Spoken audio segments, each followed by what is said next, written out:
I have you loud and clear. Hello. Welcome. Science. And that is to say, physics, medicine, nature, or Space. Time. the brain, Life. The universe. Hello, welcome to The Naked Scientists, the show where we bring you the latest breakthroughs in science, technology and medicine. With me, Adam Murphy. and with me, Chris Smith. Coming up, a new 20-minute test for COVID, why hybrid cars turn out to be worse for the environment than their official performance figures claim, and after hundreds of elephants mysteriously died in Botswana earlier this year, researchers now think they know why. And also this week, with an eye on World Vegetarian Day, we're looking at the feasibility of a reduced meat diet. What can cutting down calories from meat do for our health and the health of the planet? The Naked Scientists podcast is powered by ukfast.co.uk.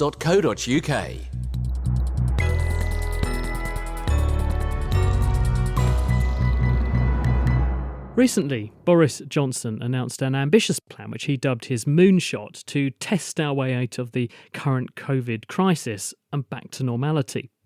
But the price tag of this proposed multi-million scale daily testing regime is nearly as much in itself as the cost of running the entire National Health Service. Unsurprisingly, many are sceptical, not least because some of the technology needed to deliver it doesn't even exist yet. So, you would think that a new coronavirus test developed by Anglia Ruskin researcher Stephen Buston that delivers a result in just 20 minutes would have Health Secretary Matt Hancock rubbing his hands together to offer help. But that's not been Stephen's experience. Here he is explaining to Chris what he's managed to achieve and what the problem is. We have developed a test that is much faster than anything that is available at the moment. Instead of taking an hour and a half, our test takes 15 minutes. Goodness me. Now tell me how it works. You would spit into a test tube and we would spend about 5 minutes extracting the genetic information from the virus. That genetic material is a chemical called RNA, which we cannot use in our test.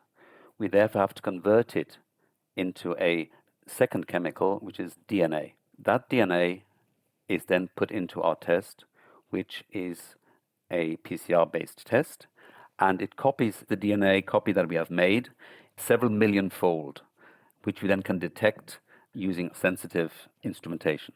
This is very similar, though, to what is going on in diagnostic laboratories all over the world, except they're taking hours to do it. Why are you able to do it in 20 minutes? How have you done that? Well, firstly, our test detects more than one viral gene. We look at 3 viral genes. Secondly, we have used a better method, a faster method. Most labs use methods that are 30 years old. They take a long time to convert the viral RNA into DNA, and they take a long time to do the test itself. We have streamlined this to do this in 30 seconds and then 1 second and 1 second bursts. Interestingly, you said you're using saliva. This is not routinely being done, though, is it? Most people are familiar with having what feels like a brain biopsy, with an enormous, great long thing being rammed up your nose and swabbed into the back of your throat. So why saliva? Well, saliva is obviously a lot more easy to get hold of. You just spit into a tube, and this then allows you to extract your nucleic acid from that saliva sample. Saliva is as good a sample as a swab, and in some instances and some papers suggest that it is even better. So if one does a head-to-head between what we're currently doing in diagnostic laboratories across the country and your new method, does it perform at least as well or possibly even better than what we're doing at the moment? The test itself is better than what people are using at the moment. Our test can detect a single copy of the viral genome. And we tested our test on samples from Broomfield Hospital, and we found that in every single case where the hospital had a positive, we had a positive, and in every single case where they had a negative, we had a negative. Could you use the existing machines and platforms which are running across the country and in fact across the world to introduce this test, or does this need a whole new load of equipment and a whole load more expensive training before it could be launched? No, this test will work with any instrument that can run real-time PCR. Have you spoken to the people who are in charge of testing in the UK? Yes, we've done 2 things. We applied for funding from Innovate UK, and we had 4 referees, and they all gave it very high ratings, but it wasn't funded. I then went to my local MP and talked to him, who put me in touch with the health secretary. The problem is that unless a test is CE marked or FDA approved, it is very difficult to get it accepted rapidly. And as a university, we don't have the facilities to do a proper CE marking, for example. So it is not easy to introduce a new test like this. What you're saying is then that bureaucracy is effectively getting in the way of a test being introduced that could in fact be an order of magnitude faster than what we can do at the moment. It's one problem, yes. What did Matt Hancock say? He put me through to Lord Bethel, who then put me through to somebody else. It wasn't a totally satisfactory interaction. And what grounds were they giving them? Were they just saying you have to go through the right channels and Yes, just to go away? I mean, that's not very constructive, is it? There's no easy and fast, Dragon's Den type approach to pitching something and then getting funding for it. Well, how much do you think you need, Stephen, to actually get a CE mark? This is, and for people not in the know, this is like a badge of honour that says this meets or passes muster, isn't it? A CE mark says this is a tried and tested, validated, quality assured test. That's what you need, isn't it? How much is that going to cost, do you think, then, to get that? It's not just a question of cost, it's a question of we're not set up to do that. So what I would like to happen is for a manufacturer to get in touch with us, or for us to be able to get in touch with a manufacturer and get them to do it with us. And that's what we're trying to do at the moment. Okay, well, we will throw down the gauntlet to people listening to this. And if anyone would like to get in touch, who do they get in touch with to say to you, we'll take your pain away and we'll get this test out there? Well, I can give you my email. Stephen with a PH .Bustin, BUSTIN, @aru.ac.uk. So, if you can take Stephen Buston's call and help him get his test approved rather than transfer him to Lord Bethel, do drop him a line. It's incredible, that, isn't it? Anyway, time for something of a handbrake turn on the topic front now. Over to hybrid cars, which are a significant slice of the automobile market these days. These vehicles claim to cut emissions. They're incentivised by lower levels of tax, and they're also cited as a cornerstone to help us cut our carbon footprint. But new research from Transport and Environment and Greenpeace, which followed up to 20,000 hybrid drivers, suggests that in real-world usage, the emissions from hybrids are up to 2.5 times higher than the tests would have you believe. Adam spoke to Richard Black, who's the director of the Energy and Climate Intelligence Unit, he wasn't involved in the study, about why there could be such a big gulf in these numbers. The mismatch seems to be the testing. It doesn't take place in real world conditions. And so you can test them in a lab, or you can go out on a test drive, and that's fine. But actually, people don't always use cars as they do in a test condition.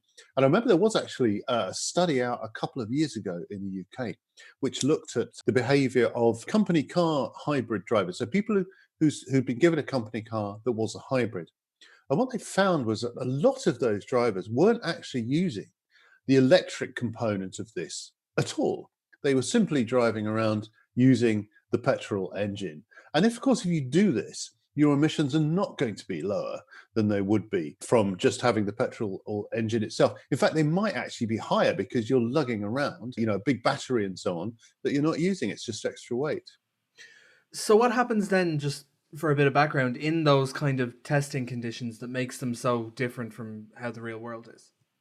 Obviously, the tests are done in an artificial situation. So you can go out on a test drive, whatever it might be, a 20-kilometer drive. But the driver knows why they're doing that drive.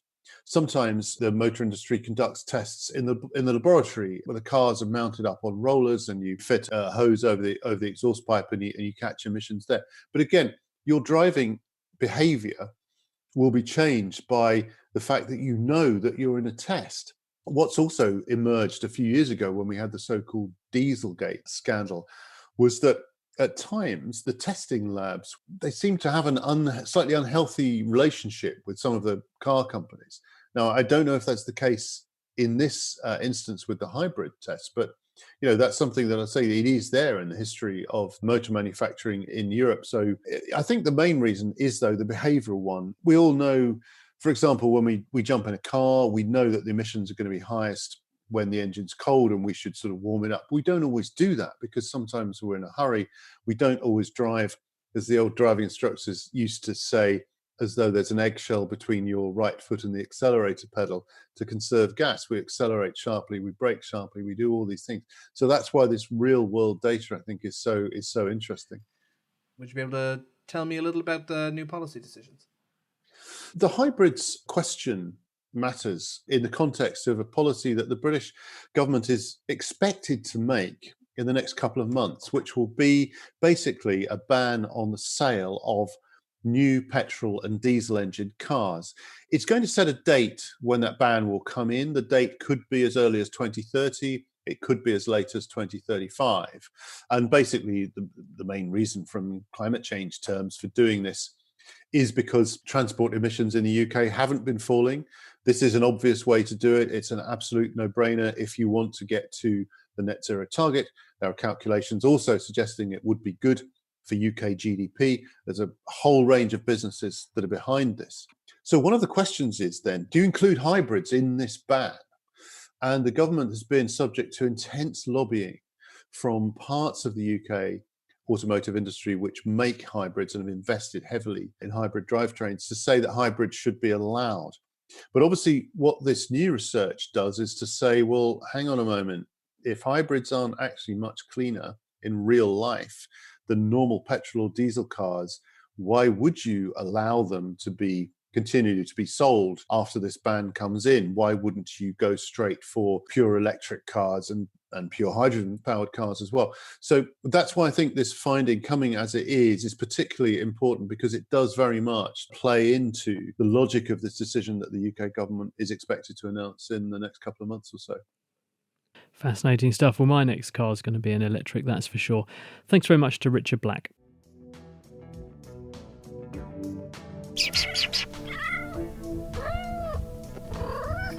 Why do kittens, puppies and human animals play? From pets rough and tumbling with each other to team sports. Join me, Katie Hayler, as I find out why larking about is so important for health. Check out Naked Neuroscience on the Naked Scientist website or wherever you get your podcasts.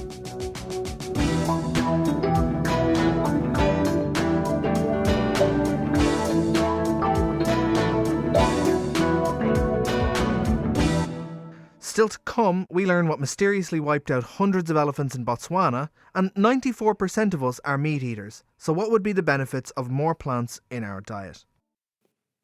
Rivers, streams and lakes are an important part of the landscape, not just owing to their aesthetic value, but because they provide much of our drinking water. Alarmingly though, a new survey has delivered a damning verdict on the health of these water sources.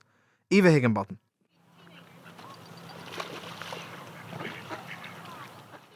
It is a sunny and windy September day and I'm down by the River Cam in Cambridge.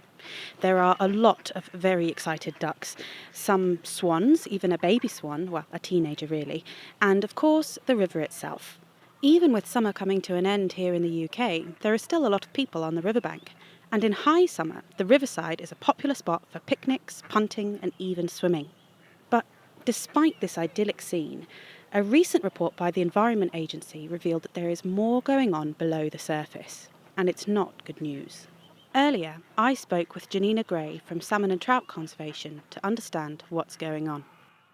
The results which came out last week are the water classification results according to the Water Framework Directive, which is a piece of European legislation which looks at the health of all our water bodies, so our rivers, our lakes, our streams, and basically classifies them according to their ecological health and also the physiochemical health of the water body.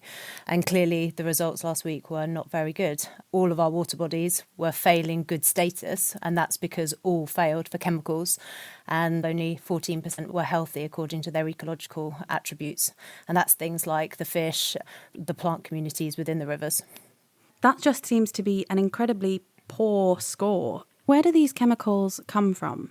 So it's a wide range of places. Obviously, agriculture is a major problem.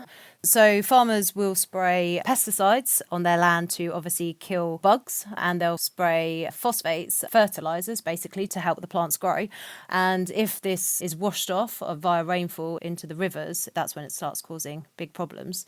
So obviously pesticides, they will kill invertebrates in the river, they will cause disruption to fish, and phosphates in the rivers basically can lead to excess algae growth, which basically sucks up all the oxygen from the water body and chokes out wildlife. There's also pharmaceuticals, so from things being flushed down the toilets and going into the sewage system, and then obviously ultimately ending up in rivers, and runoff from industries as well. It's really across the board. Do you know how they actually carried out the survey? Did they literally go to every single river, stream, lake around the whole of England to get these data? It's not possible to survey everywhere. The Environment Agency has a monitoring network, which they then fill in the gaps by modelling. And anybody who knows modelling will know that the models are only as good as the data that goes into those models. And unfortunately, like with a lot of things across the board from the Environment Agency, monitoring has also been cut. And what do you think we need to do? What can we do about this? So there's some really quick wins that we could do, or the government could do. Ultimately, at the moment, a lot of the pressures that are facing our water bodies are coming from agricultural sources. The regulation is already there. We have something called Farming Rules for Water. We've got slurry regulations, but the Environment Agency does not have the resources to basically enforce this legislation. And by just enforcing that legislation, it could make a dramatic difference. It could reduce the phosphates that are coming in from fertilizers. It could reduce the chemicals coming in from pesticides. It could reduce the sediment reaching our rivers as well, which is bringing in a lot of other nasties with it. And is this just a UK problem? Across the European Environment Agency did do a report, and they found that on average it was about 40% of water bodies were reaching good ecological status across Europe. And the countries that were failing were the kind of heavily industrialised countries, or basically more populated countries. So countries like Belgium, Germany, the Netherlands, and of course England were faring the worst. And just to play devil's advocate, why does it matter if the rivers are unhealthy? It affects all of us. I think that, from coming out of COVID, we've all realised that actually green spaces, blue spaces are really important to our well-being, our health. And obviously these chemicals, they will affect invertebrate communities, which are the base of the food web. They'll in turn affect fish and all the other associated wildlife that we love and that we care about, kingfishers, otters. So it's a well-being thing for all of us, and obviously intrinsic value of nature that we need to protect them. But also the more chemicals, the more pollution that's going into water bodies, the more basically our water companies have to pick up the cost to remove them. And ultimately, that's us. So we're paying twice, really. We're paying to clean up the act of industry, of farming, and also we're losing biodiversity. We're losing these really iconic species. Not good news, is it? That's Janina Gray speaking to Eva Higginbottom. To Africa now, and back in July when we brought you the tragic news of a massive elephant die-off in Botswana's Okavango Delta, hundreds of the animals were found dead. Now originally the cause was unknown, but this week Botswana's Department of Wildlife and National Parks think that they've identified the culprit, and that's blue-green algae in stagnant water. And Phil Sansom reports. The first of the elephant deaths were reported back in March. Then from May, the carcasses started appearing in droves. 169 elephant carcasses were found. By June, that number had risen to over 350. Some looked like they died incredibly quickly, keeling over onto their knees and faces. Others were reported looking disoriented, walking around in circles before eventually collapsing. This is deeply troubling. Elephants don't just drop dead for no apparent reason. For Africa's largest elephant herd, this unknown devastation looked like an existential disaster. Among all the possible reasons that were suggested, from starvation to dehydration to deliberate poisoning, Niall McCann from the UK charity National Park Rescue mentioned the following on The Naked Scientists. The least likely is that this is a natural toxin, something like anthrax or a blue-green alga. If it was any of those things, we'd be expecting to see many other species also succumbing as well. Well, Botswana's government have just announced that this is indeed the reason. Tests have revealed that it is a cyanobacteria, which is a blue-green algae that lives in water bodies. Elephant conservationist Vicky Bolt. Cyanobacteria are in many water systems across the world, but they become toxic when they bloom. We call it an algal bloom, which is just a mass generation of new cells, new bacteria, and we see these like blue-green scummy layers on top of water bodies, which is what's called blue-green algae. Usually that water body should be quite warm and nutrient-rich, and also slow-moving or stagnant. There's certain types of this blue-green algae, this cyanobacteria, that produce neurotoxins, toxins that hurt your nervous system, make it start to shut down. You might see symptoms such as confusion, muscle weakness, muscle spasms, and that actually aligns quite closely with some of the symptoms that were reported in these elephants. Interestingly, these blue-green algae may have actually been the cause of some prehistoric mass elephant die-offs, which would be a bizarre turn of events because there's no record of them happening since, until possibly now. And why here in this part of Botswana, in the Okavango Delta? The area where these elephants have died is very much enclosed from the broader ecosystem. There are fences separating Namibia from Botswana, but also a veterinary fence, which keeps wildlife and livestock from intermixing. The only other water source that's not a small stagnant pond is the Okavango Panhandle. But for elephants to access that, they have to move through human settlements and through farmland. And so that cleaner water potentially is not readily accessible to them, which may have forced them to use these toxic water bodies. No other wildlife species on the plains were affected by this toxic water. And even scavengers like hyenas and vultures that were seen feeding on the elephant carcasses showed no signs of illness. There's a couple of possibilities why we're not seeing that. Firstly, it might be that just due to an elephant's sheer size, they drink a huge amount of water, and perhaps it's the amount of water and therefore the amount of toxins that they're ingesting. The other option is that elephants and elephant carcasses are very well monitored in Africa. And so it's possible that actually we're recording these dead elephants and not recording anything else because other things are harder to survey or less important to survey. Both of these are just theories at the moment. I have seen a lot of people online still quite skeptical, and I think that's mostly based upon the lack of transparency in the reporting from the Botswanan government. We have very little idea of exactly what samples were taken from the elephant carcasses, but also from the water sources and the broader environment. But we also haven't seen the pure lab results. Like we reported last time on the programme we covered this story, this is bad news for elephants as a whole, because back when researchers just didn't know what this was, there was a worry that this could sweep through the whole of the elephant population and become their equivalent disaster while coronavirus sweeps through us.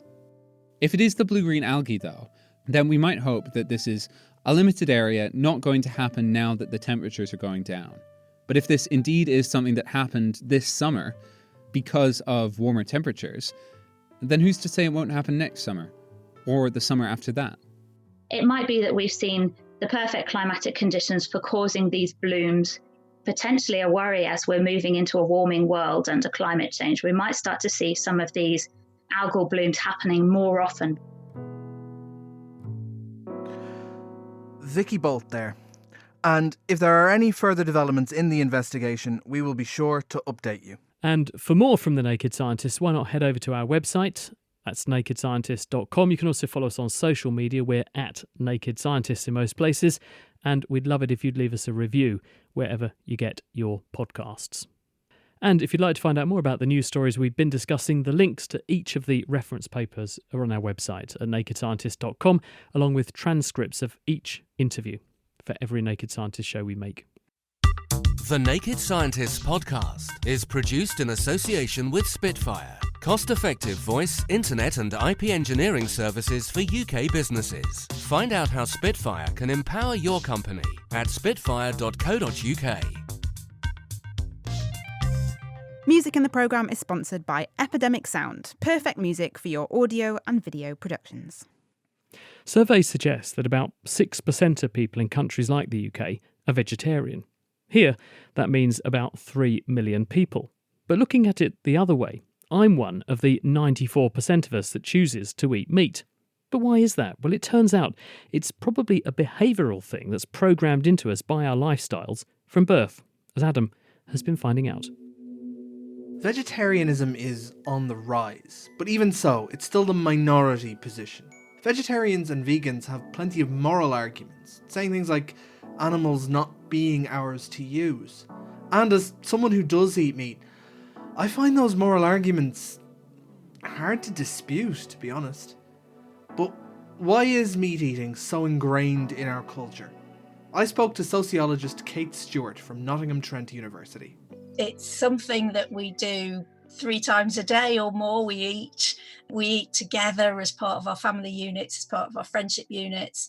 So changing the normal ways of doing that is actually quite a big task because it is such a huge part of our everyday lives. I think as vegetarianism, veganism and plant-based diets become more popular, adopted by more and more people, then that process of perhaps shifting becomes a little bit easier, a little less unusual.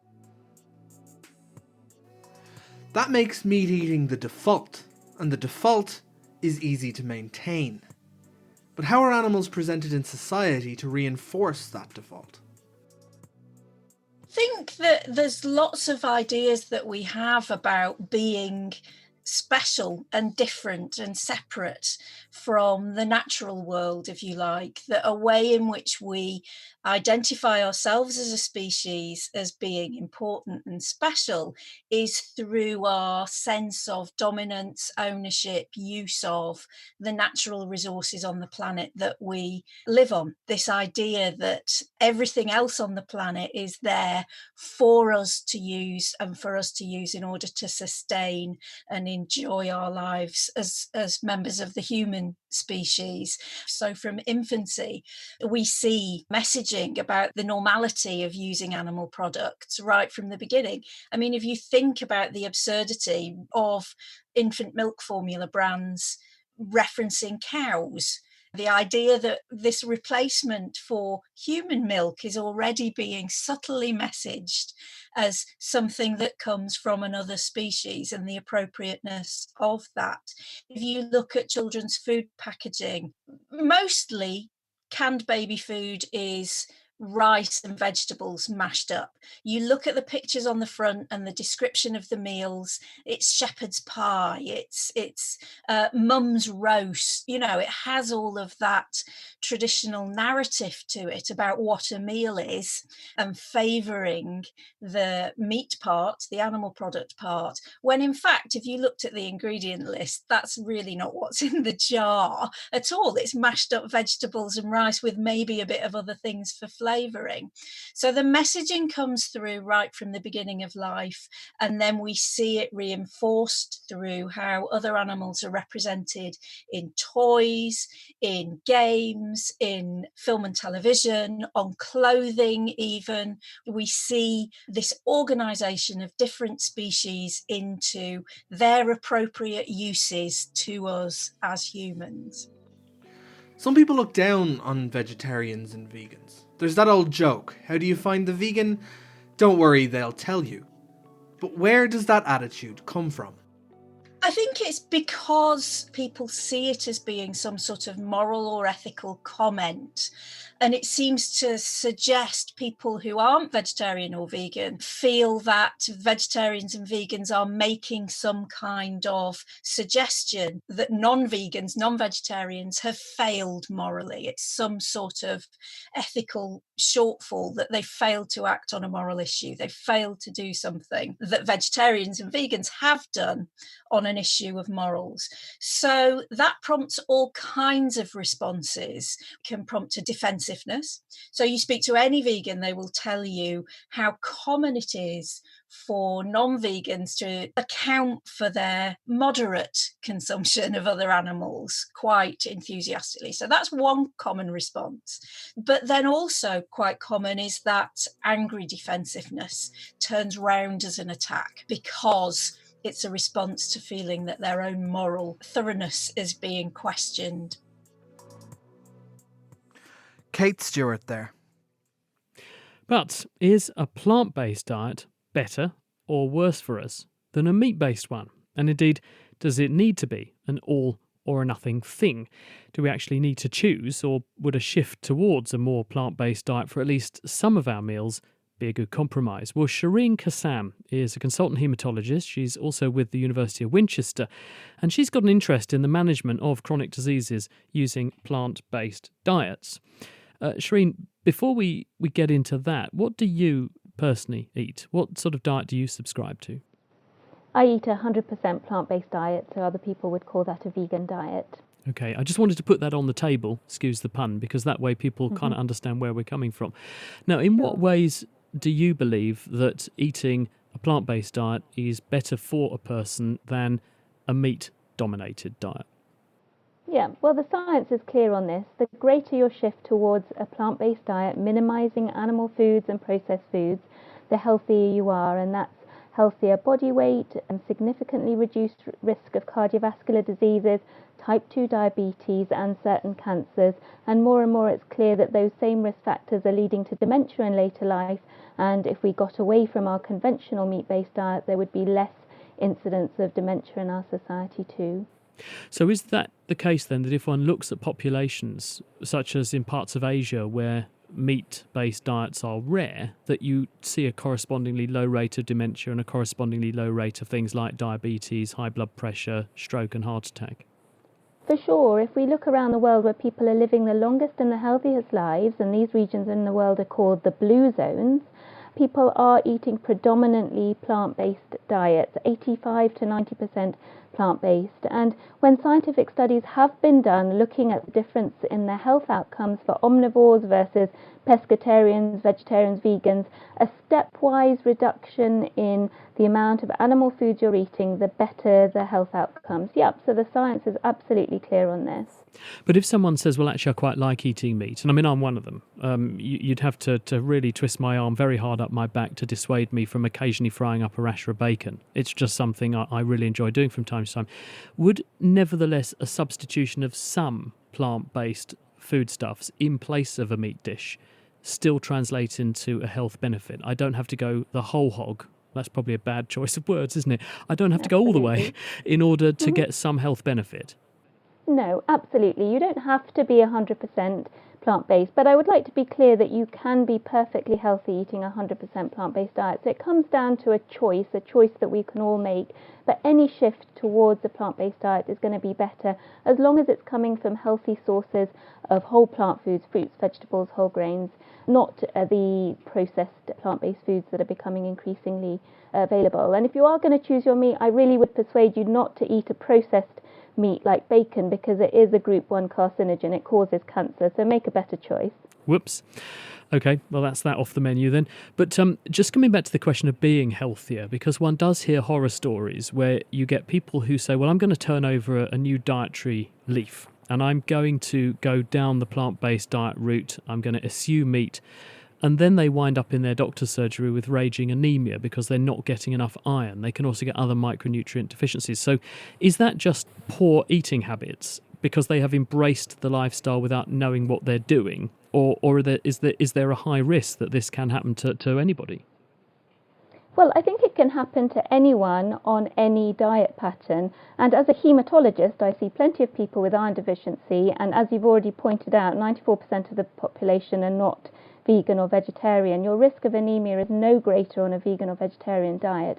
we're doing our current diet pattern very poorly. We're fibre deficient, potassium deficient, folate deficient, and we are eating too much protein from animals and saturated fat. So all diet patterns need careful planning, and we've forgotten how to do that. So if you're shifting a diet pattern, you need to do it with the knowledge and skills to do it properly. As you know, a vegan diet needs supplementation with vitamin B12 because it's not made by humans or animals. But beyond that, you need to find your nutrients in the same way as you would on an omnivorous diet. How quickly would one begin to derive benefit? Because if you've been eating a lifetime of meat, is it the fact that if I were to switch to an exclusive plant-based diet, A, that might upset my system for a while, and B, would it actually be beneficial at a later stage of life to do that? Yeah, so I mean, it's always beneficial to shift more towards plant-based diet, but it depends on your starting point. As you pointed out, you can be healthy eating an omnivorous diet if you're doing it with lots of fruits and vegetables and other nutrient-dense foods alongside the meat. So you may not feel anything, but if you did need to improve your health, as the majority of the UK population do, you'll find that it's easier to shed a few pounds in the first few weeks because you're eating lower calorie density foods which are more nutrient dense, for example. If you do have pre-diabetes or type 2 diabetes, within a few days your blood sugars will come down and you need careful management of that. Within 2 to 4 weeks you'll find that your blood cholesterol level, if it needed to be lower, will come down to a healthier baseline. So yes, within a few days, weeks, months, and of course we're all talking a lot about gut health and the gut microbiome. That only takes a few days of shifting to a healthy plant-based diet to show an increase in the healthful bacteria. But it might be if you're feeling well and healthy, you don't feel any benefits. It's just you're benefiting your long-term health and of course the health of the planet too. Shireen, you've sold me. Thanks very much. That's Shireen Kassam from the University of Winchester.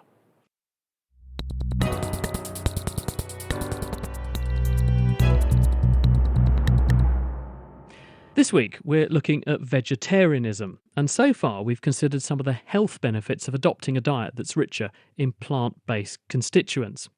But what factors drive our food choices and dietary decisions, especially when we dine out or eat at work? Adam's been talking to the people trying to make plant products impossible to distinguish from their meat counterparts. But first, the issue of what you serve and in what order. We know there are benefits to a plant-based diet, and we also know that people don't like change. But is there anything that can be done to gently persuade people to be a bit veggier?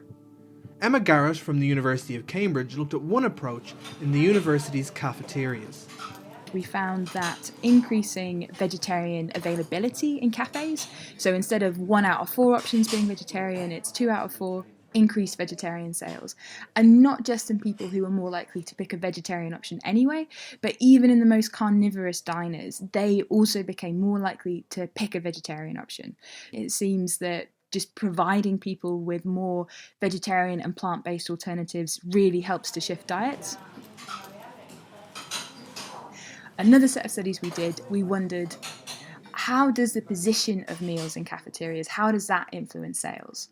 And so week by week, we swapped putting a vegetarian option nearest the entrance, so this veg first condition, and putting the vegetarian option further away from the entrance and the meat option first. And what we found was that when there was quite a long distance between those two options, 181 centimetres to be precise, then vegetarian sales increased by between 4 and 6 percentage points. However, when the vegetarian and meat options were quite close together, less than 80 centimetres, putting the vegetarian option first didn't really increase sales. And in fact, sales could even be lower. So that was quite surprising and unexpected, because there's a very commonly held belief, if you want people to just pick something more, you put it nearer a cafeteria entrance. And we found that that's not really the case necessarily. It can work under some circumstances. So it seems to be the more important thing is about having a vegetarian option being the easiest, being the default option, the least effortful. But that's not the only way. There have been leaps and bounds made in meat substitutes, things like meat-free burgers or vegan sausage rolls. Chris Davis, research director of Impossible Foods, is working on making the best meatless meat. We started off with a specific mission in mind, which was to replace animals in the food system And in order to do that, you need to provide a better product that provides more consumer benefits and sell it to people at lower cost. Then if that product also has sustainability advantages, you can make some difference to biodiversity, etc. So because of that, we started off with a very clear focus on meeting the normal meat eaters where they are today. So not trying to ask them to eat anything different, trying to make something that looks exactly and behaves exactly like the meat they're already eating. And so as a result of that, we went back to first principles and said, well, what is it about animal tissue that provides the sensory delight, the way it cooks, the way it transitions, the way it handles?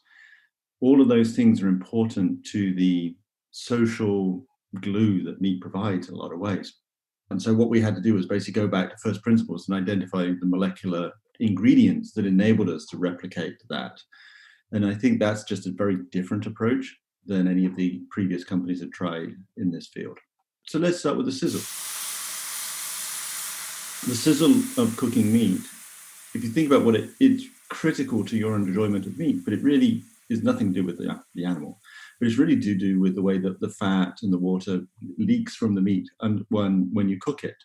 And so by measuring that, we can then say, okay, how do we replicate that behavior? And so we were able to create a fat mimic and include it in the composite material of our meat that had that same performance of leakage that led to the same sizzle. So when you now cook it on the grill, you get the sizzle. You're cooking it on a barbecue, you'll get the fat leak, you'll get the flames coming out when the fat hits the coals, etc., etc.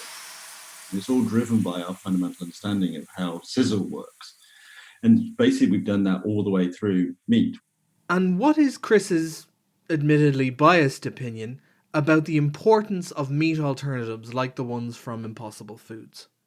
This is probably the most interesting and important scientific challenge that is currently going on in the world, is how do you feed the world with delicious, nutritious food in a way that enables us to maintain the planet in a state in which we want to live, so we can maintain having rainforests, that we can make a significant dent in climate change.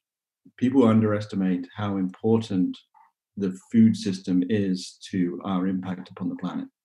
And we can do so much better if we step aside from the Stone Age technology of animals.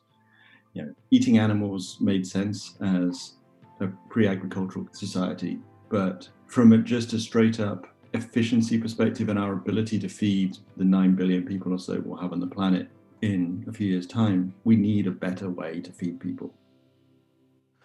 Chris Davis there, and before him, Emma Garrett. Have you tried any of these meat substitutes, Adam? I have actually. I've tried this one that they sell that's kind of the same kind of deal as Impossible Foods, and it is surprisingly like a burger. It's worryingly like a burger almost.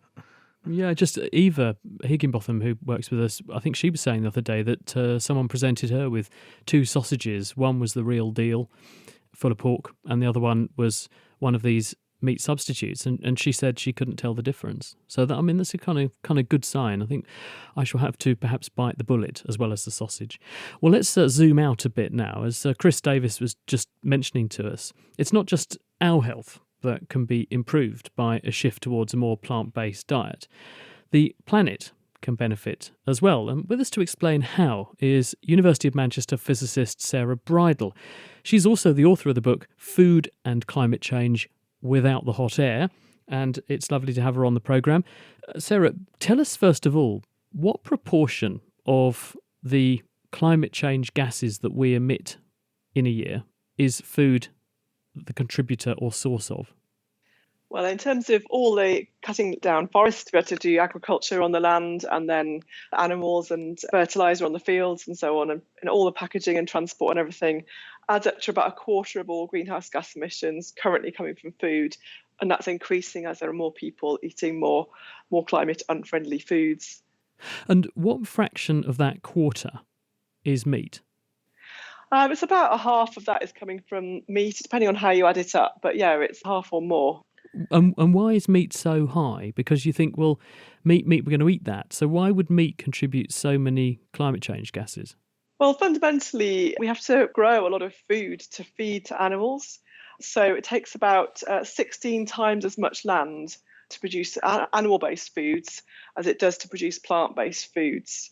Oh, goodness. So in other words, what fraction, if you do the sums then, of the total land in agricultural use is just growing food for animals? So about 80%, so about 4/5 of the current agricultural land is currently being used to produce food for animals. Well, that's a lot, isn't it? So that means then if we all went vegetarian, and I'm not for a minute suggesting that anyone would embrace that idea, but if we did, does that mean then that 80% of land would immediately be liberated because we wouldn't have to grow food for animals that we wouldn't want to eat?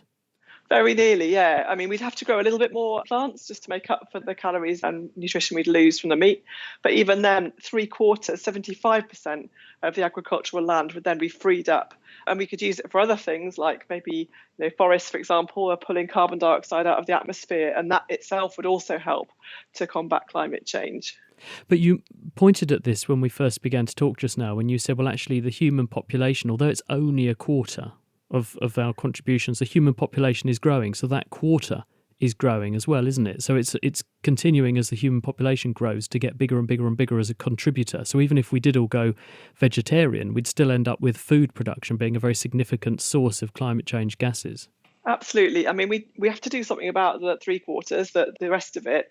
But if we were to stop burning fossil fuels, then food would then be the biggest contributor to climate change. And it's certainly, hopefully, we're going to reduce fossil fuel usage and it will be more and more important in terms of climate change in the next decade, hopefully. And what, therefore, is our best approach? How do we get a handle on that? 25% is the food industry, to bear down on that. And also, if we do switch away from meat towards more plant-based diets, how do we keep driving down the contribution to climate change gases from agriculture? Well, I really, really feel that there's not enough information that's easily accessible at the moment. So quite often people will just say, for example, an average vegan diet causes about half the greenhouse gas emissions of an average omnivore diet. We can do these very, very broad generalizations, but actually in detail, of course, some farmers are working extremely hard to reduce the climate impacts of what they're producing. And so actually what I really want to see is labelling of greenhouse gas emissions on all food packets. And then we could actually go in there and reward the great work that's already being done by many food producers. But also that would mean that food producers themselves would be a lot more aware of their climate impacts and would work on that side as well to reduce the climate impacts of what's being produced.